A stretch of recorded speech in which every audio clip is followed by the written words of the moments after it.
Donc on passe au PHP, on va dans l'index récupérer sur un projet précédent l'architecture de la page, notamment le doctype, la balise head, l'ouverture du body, le header, le fil d'Ariane, une partie main, on va voir ça, on met en commentaire pour l'instant, le footer et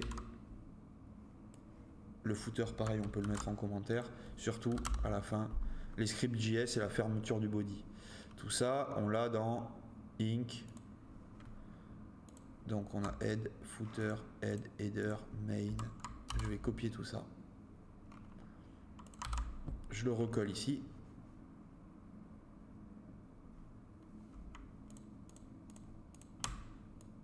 Dans Inc. Voilà.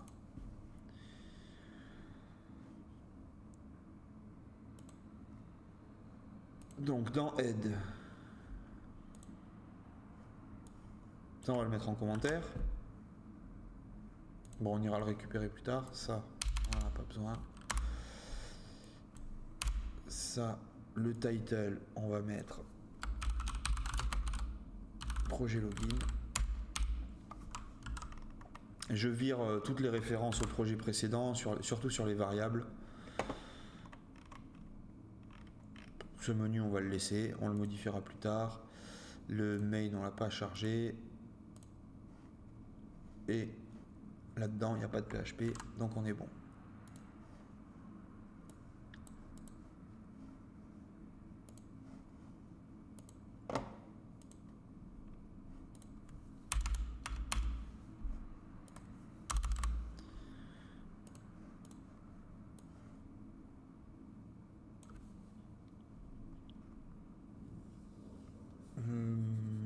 Ça on va le virer. Au pire on le refera. Et du coup, si on l'a viré, on peut le remettre ici. Le footer il sert à rien, donc on va le dégager. Ou alors on le simplifie. Il y a quoi dedans ?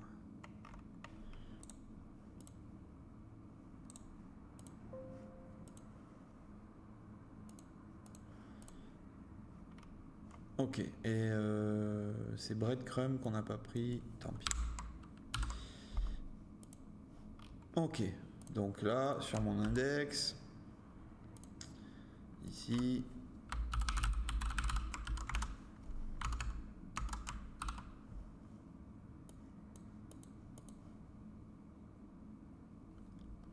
j'ai ce qu'il faut. Je regarde juste est-ce que j'ai pas d'erreur dans mon code. J'ai un body, header. Le header il est en position fixe, il doit y avoir quelque chose comme ça, position fixe. Du coup il est enlevé du flux, c'est pour ça que le bienvenu, on dirait qu'il passe au-dessus, mais en fait il est bien après, hein. Il n'y a aucun souci là-dessus, c'est bon. Donc ici il va falloir faire un container, une rangée et un call MD6 offset MD3. Ça me permet d'avoir une boîte un peu plus petite et centrée. On va sur le container rajouter, ou sur la rangée, rajouter un MT5 pour avoir la marge. Ici, on peut rajouter aussi un MT5 pour avoir encore plus de marge. Un text center pour centrer le texte. Un H1, bienvenue sur le projet login.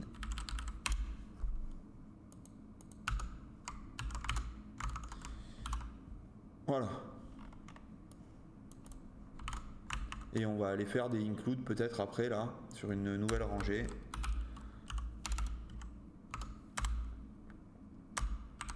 Avec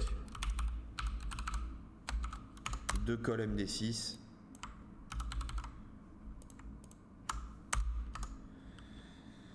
Avec des H2. Ici, s'enregistrer, se connecter.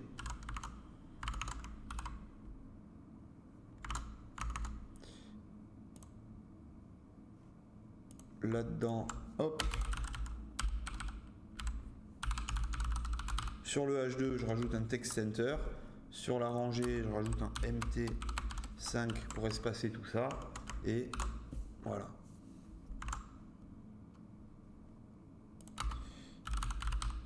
Border, ça marche? Yes.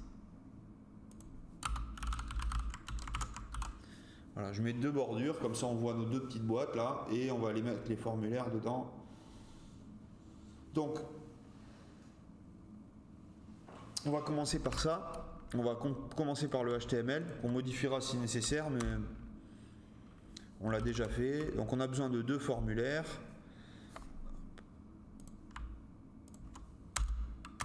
Voilà. Pour l'instant, on va aller sur 2 fichiers différents. Le fichier register.php pour s'enregistrer et le fichier login.php pour se loguer. Les deux, on ne va pas transmettre par l'URL parce que c'est sur le login, c'est un peu critique. On va utiliser comme méthode la méthode post. Comme ça, les données, elles sont invisibles. Dans les deux, alors dans le formulaire register, on a besoin d'un input text avec name égale username placeholder égale your username.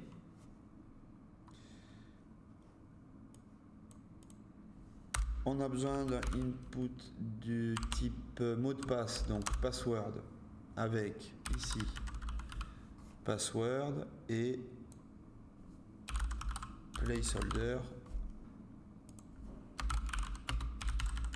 your password. On a besoin en fait de la même chose sur le formulaire de login. Là, par contre, on a 2 formulaires. Alors, ils vont pas au même endroit, donc c'est pas grave. Ils peuvent avoir le même name. Cependant, par sécurité, ici, on va mettre username register. Et ici, on va mettre username et password login. Comme ça, on a des noms différents. Ce sera plus propre. Donc je rentre mon username, mon mot de passe, je clique sur login, ça va sur login, c'est dans login.php qu'on aura le boulot à faire. On va du coup créer les fichiers pour pas les oublier. Login.php, nouveau fichier, register.php. Tout ça est censé nous amener vers un fichier, une fois qu'on est connecté ou une fois qu'on s'est enregistré, vers un fichier content ou blog.php. Dans blog.php, on va lister un peu les actions qu'il faut faire. Donc l'index, c'est OK. Hop là. On va le faire comme ça. Je mets tout dans l'index. Qu'est-ce qu'on va avoir à faire ici? Donc, à réaliser.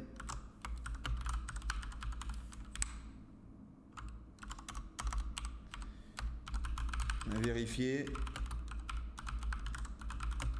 que l'utilisateur n'est pas logué. Si logué,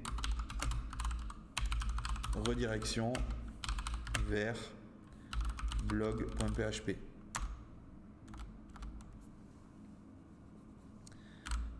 Ça, on va le faire à l'aide des sessions.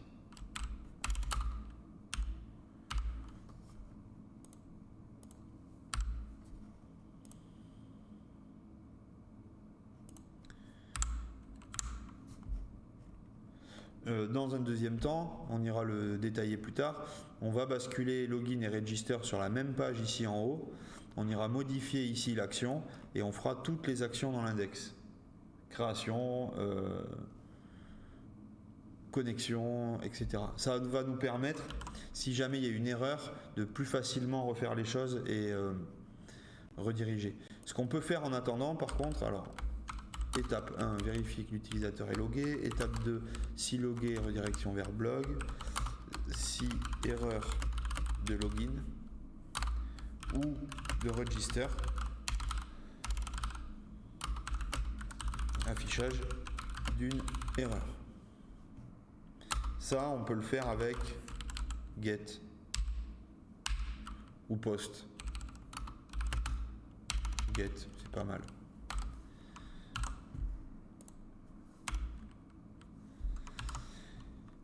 Dans login, hop. Qu'est-ce qu'on doit faire?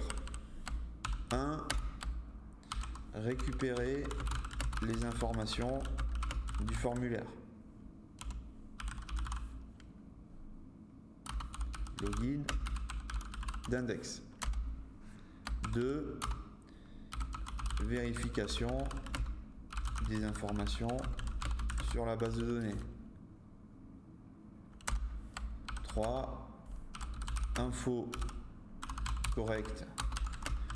Enregistrement du login dans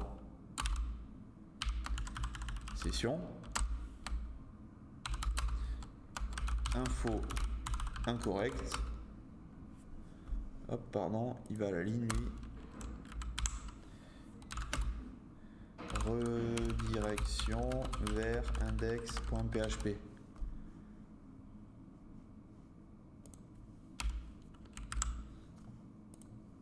Point d'interrogation, login égale error. C'est avec ça, le get, qu'on va s'en servir. Et ça, c'est pour le login. Mais on est dans le login. Il faut la même chose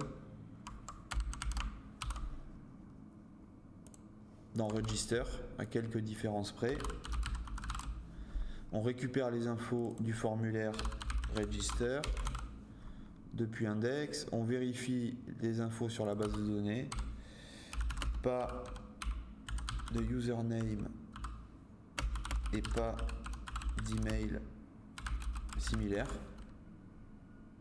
Info correcte, enregistrement du compte dans la base de données.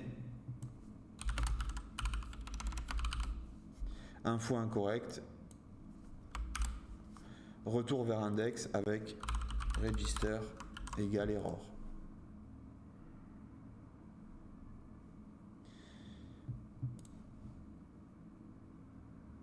Ça, c'est les grandes étapes du projet. Dans blog, ici, qu'est-ce qu'on doit faire? Dans blog, on va vérifier la session.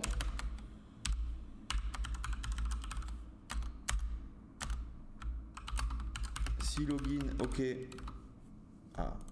Si login OK. Affichage de la page. Si login KO. Redirection vers index.php. Et là, pareil, on va pouvoir gérer toutes les erreurs. On fait un blog égale error et on lui affichera vous ne pouvez pas accéder. En fait, ça va nous permettre juste d'afficher 3 erreurs différentes.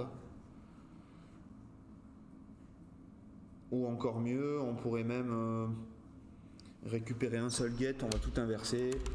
On est déjà dans la réflexion, mais on fait ERR ou error égale blog. Dans login, on va faire error égale login. Et dans register, error égale register.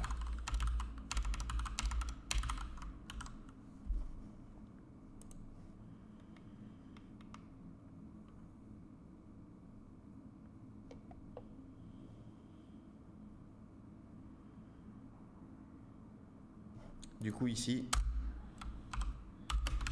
si erreur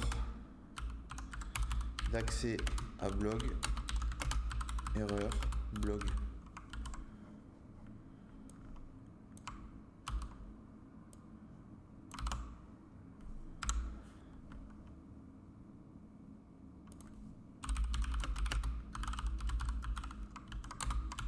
Voilà.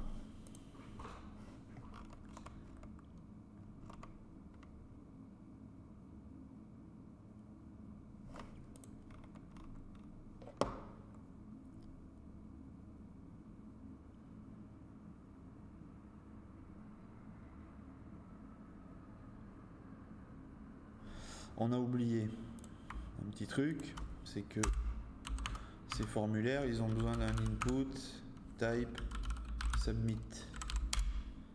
Ah non. Voilà. Avec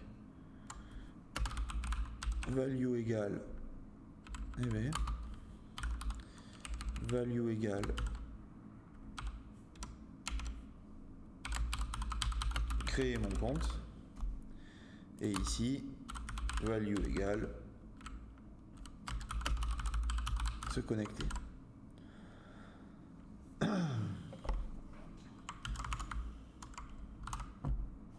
Voilà, j'ai mon identification, j'ai mon mot de passe. On peut rajouter du coup sur le register un dernier champ.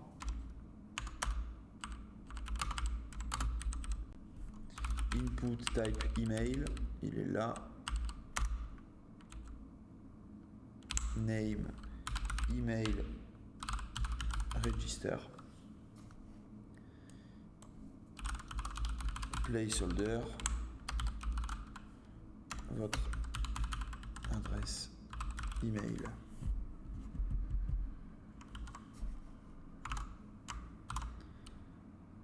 Voilà. On va styliser rapidement tout ça avec Bootstrap.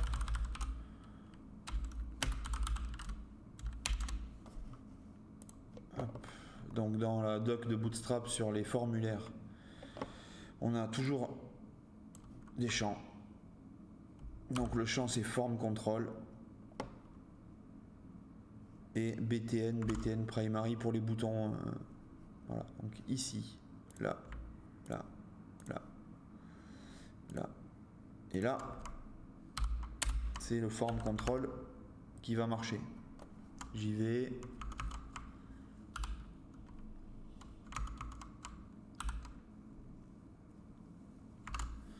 On peut rajouter du coup un MB-2 pour faire une toute petite marge entre chaque champ. Voilà. Et les boutons ici, ils vont prendre ici classe égale btn-primary. J'ai mes boutons Bootstrap. On rajoute vu qu'on a les bordures ici, un peu de PY-3, c'est du padding à l'intérieur, c'est pour décoller ici surtout ma bordure. Et puis, est-ce qu'on peut pas mettre sur le bouton là un text center? Non. Du coup, on va mettre un ML-auto, margin left auto, pour essayer de les basculer. Ils veulent pas. Tant pis. Je voulais les basculer à droite.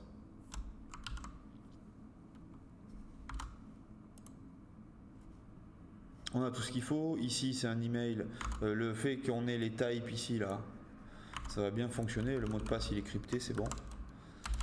Maintenant, on a pas mal de boulot. Alors ici, ça va être assez simple sur l'index. Ce qui va être le plus compliqué, c'est le register et le login, forcément. On va commencer par la connexion à la base de données. Puisque pour enregistrer les choses dans la base de données, il faut déjà pouvoir s'y connecter. Et pour vérifier le login et vérifier ce qu'il y a dans la base de données, il faut aussi s'y connecter. Donc on va créer un fichier connect.php.